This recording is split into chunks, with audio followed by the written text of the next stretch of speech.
നമ്മുടെ വേനൽക്കാലം വന്നു കഴിഞ്ഞു. നമ്മൾ പുറത്തേക്കൊക്കെ ഇറങ്ങുവാണെങ്കിൽ നല്ല ചൂടാണ്, നല്ല പൊള്ളുന്ന ചൂടാണ്. ഈ പൊള്ളുന്ന ചൂടത്ത് നമ്മുടെ വിളകളെ സംരക്ഷിക്കാൻ, അല്ലെങ്കിൽ നമ്മുടെ വിളകൾ നശിച്ചു പോകാതിരിക്കാൻ നമുക്ക് 5 ടിപ്സ് ആണ് ഈ വീഡിയോയിൽ നമ്മൾ പരിചയപ്പെടാൻ പോകുന്നത്. വീഡിയോയിലേക്ക് സമയം കളയാതെ കടക്കാം. അപ്പോൾ മച്ചന്മാരെ, നമ്മുടെ ടിപ്പ് നമ്പർ 1 വെള്ളം ഒഴിക്കുന്ന സമയത്തിനെ കുറിച്ചാണ്. അപ്പോൾ നമ്മൾ വെള്ളം ഒഴിക്കുന്നത് ഒരിക്കലും ഉച്ചയ്ക്കോ അല്ലെ നല്ല വെയിലുള്ള സമയത്ത് നമ്മൾ ഒരു കാരണവശാലും നമ്മൾ വെള്ളം ഒഴിക്കാൻ പാടില്ല. അങ്ങനെ വെള്ളം ഒഴിച്ചാൽ നമ്മൾ ഒഴിക്കുന്ന 50% വെള്ളവും ഇവാപറേറ്റ് ആയി പോകും. അതുകൊണ്ട് തന്നെ നിങ്ങൾ വെള്ളം ഒഴിക്കുമ്പോൾ ഞാൻ ഈ പറയുന്ന കാര്യങ്ങൾ ഒന്ന് ശ്രദ്ധിക്കും. ഒന്നാമതായി, നിങ്ങൾ വെള്ളം ഇടയ്ക്കിടയ്ക്ക് ഒഴിക്കുന്നുണ്ടെങ്കിൽ, അല്ലെങ്കിൽ നല്ല വെയിലുള്ള ഈ സമയത്ത് നിങ്ങൾ ദിവസത്തിൽ അല്ലെ ആഴ്ചയിൽ ഒരു ദിവസമേ ഒഴിക്കുന്നുള്ളെങ്കിലും ആ ഒഴിക്കുന്ന സമയത്ത് നിങ്ങളുടെ ചെടികളുടെ നന്നായിട്ട് ആഴങ്ങളിലേക്ക് വെള്ളം ഇറങ്ങി ചെല്ലുന്നത് പോലെ നല്ല രീതിയിൽ ഒരു ചെടിക്ക് 2 മിനിറ്റ് എന്ന രീതിയിലും, അത് ഓരോ ചെടികൾക്കും വ്യത്യസ്തമായ സമയം കൊടുത്ത് ഓരോ ചെടികളുടെ ചോട്ടിലും കുറച്ച് സമയം കൂടുതൽ നമുക്ക് വെള്ളം ഒഴിക്കാൻ ശ്രദ്ധിക്കാം. രണ്ടാമതായി ഞാനൊരു ടൈമിംഗ് പറഞ്ഞു തരാം. രാവിലെ 6 മണി തൊട്ട് നിങ്ങൾക്ക് 9 മണി വരെ നിങ്ങൾക്ക് വെള്ളം ഒഴിക്കാം. വൈകുന്നേരമാണ് നിങ്ങൾ നോക്കുന്നുണ്ടെങ്കിൽ 4:30 തൊട്ട് നിങ്ങൾക്ക് 6:30 വരെ വെള്ളം ഒഴിക്കാം. അപ്പോൾ ഈ സമയം ഒന്ന് ഫോളോ ചെയ്ത് നോക്കൂ. നെക്സ്റ്റ് ടിപ്പിലേക്ക് കടക്കാം. അപ്പോൾ നമ്മുടെ രണ്ടാമത്തെ ടിപ്പ് എന്ന് വെച്ചാൽ മൾച്ചിങ് ആണ്. മൾച്ചിങ് എന്ന് പറഞ്ഞാൽ നമ്മളൊരു ചെടിയുടെ ചോട്ടിൽ നമ്മൾ നല്ല വെയിലുള്ള സമയമായതുകൊണ്ട് നമ്മൾ വെള്ളം ഒഴിക്കുന്ന വെള്ളം പകുതിയും സൂര്യപ്രകാശം മൂലം അത് വറ്റിപ്പോകാൻ സാധ്യതയുണ്ട്.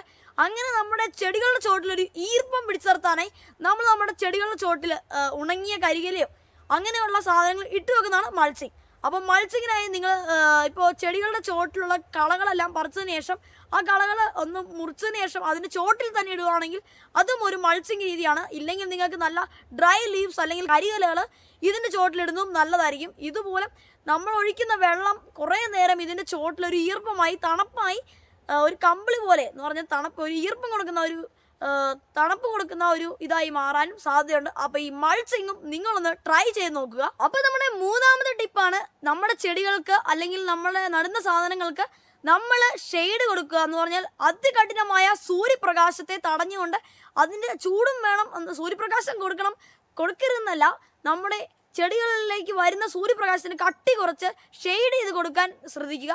ഇതിനായിട്ട് നിങ്ങൾക്ക് ഒന്നെങ്കിൽ ഷെയ്ഡ് നെറ്റ്, ഈ സൈഡിൽ കാണുന്ന ഇതുപോലുള്ള ഷെയ്ഡ് നെറ്റ് ഉപയോഗിക്കാം. ഇല്ലെങ്കിൽ നിങ്ങൾക്ക് മറ്റ് വലിയ ചെടികളുടെ ചോടുകളിൽ അല്ലെങ്കിൽ ഷെയ്ഡ് കിട്ടുന്ന രീതിയിൽ, നിങ്ങൾക്ക് നിഴൽ കിട്ടുന്ന രീതിയിലുള്ള കൃഷികൾ. ഈ ഷെയ്ഡ് നെറ്റിങ് ഏറ്റവും കൂടുതൽ ബെറ്റർ ആയിട്ട് എനിക്ക് തോന്നിയത്, നിങ്ങൾ പച്ചക്കറി കൃഷിയാണ് ചെയ്യുന്നതെങ്കിൽ ഈ ഷെയ്ഡ് നെറ്റ് തീർച്ചയായും നിങ്ങളുടെ ചെടികൾക്ക് കൊടുക്കണം.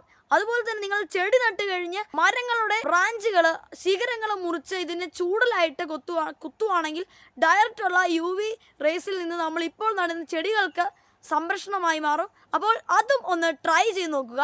അപ്പോൾ നമ്മുടെ നാലാമത്തെ ടിപ്പാണ്, നമ്മൾ ഒരു കാരണവശാലും നമ്മൾ ഈ വേനൽക്കാലത്ത് കൂടുതൽ രാസവളങ്ങൾ അല്ലെങ്കിൽ കെമിക്കൽ ഫെർട്ടിലൈസർ നമ്മുടെ ചെടികൾക്ക് അല്ലെങ്കിൽ നമ്മുടെ പച്ചക്കറികൾക്ക് നമ്മൾ ഒരു കാരണവശാലും നമ്മുടെ കെമിക്കൽ ഫെർട്ടിലൈസർ അമിതമായി കൊടുക്കാൻ പാടില്ല.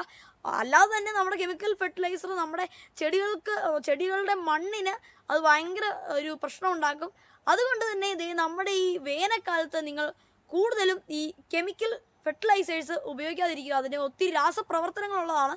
അതുകൊണ്ട് തന്നെ നമ്മുടെ ചാണകവെള്ളം, മണ്ണിര കമ്പോസ്റ്റ്, അതുപോലെ തന്നെ കോഴിവളം, അങ്ങനെയുള്ള കാര്യങ്ങൾ, ജൈവ വളങ്ങളും അതുപോലെ തന്നെ ജൈവ സ്ലറികളും ഇതിനായി നിങ്ങൾ ഉപയോഗിക്കുന്നത് നിങ്ങളുടെ ചെടികൾക്ക് വളരെ നല്ലൊരു രീതിയായിരിക്കും. അഞ്ചാമത്തെയും അവസാനത്തെയും ടിപ്പാണ് മണ്ണ് തിരഞ്ഞെടുക്കൽ.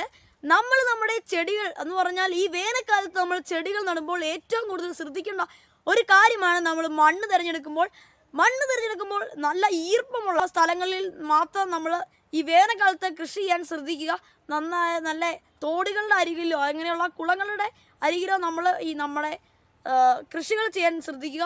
അല്ലെങ്കിൽ നമ്മുടെ അതികഠിനമായ വേനൽ മൂലം നമ്മുടെ മണ്ണ് വിണ്ട് കയറാനും അവിടെ ഒരു കൃഷിയും നടക്കത്തില്ല.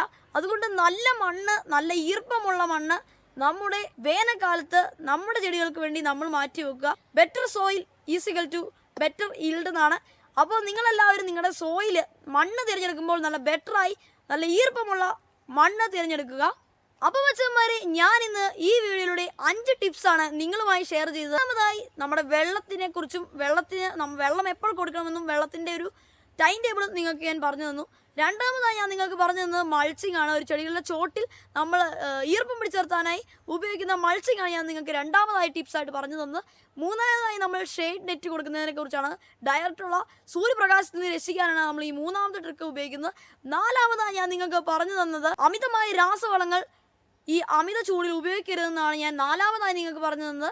അഞ്ചാമതായി നല്ല ഈർപ്പമുള്ള മണ്ണ് തിരഞ്ഞെടുക്കുവാനും എങ്ങനെയുള്ള മണ്ണാണ് നമ്മുടെ ഈ കാലാവസ്ഥ മണ്ണ് എങ്ങനെ തിരഞ്ഞെടുക്കണമെന്നാണ് നമ്മൾ അഞ്ചാമതായി പറഞ്ഞത്. അപ്പോൾ ഈ 5 ടിപ്സും നിങ്ങൾ ഫോളോ ചെയ്യുകയാണെങ്കിൽ ഈ വേനൽക്കാലത്ത് ഒരുമിച്ച് നമുക്ക് നല്ല വിളവ് ലഭിക്കും. അപ്പം ഇതുപോലുള്ള കൂടുതൽ വീഡിയോസിനായി നമ്മുടെ ചാനൽ ഇപ്പോൾ തന്നെ സബ്സ്ക്രൈബ് ചെയ്യുക.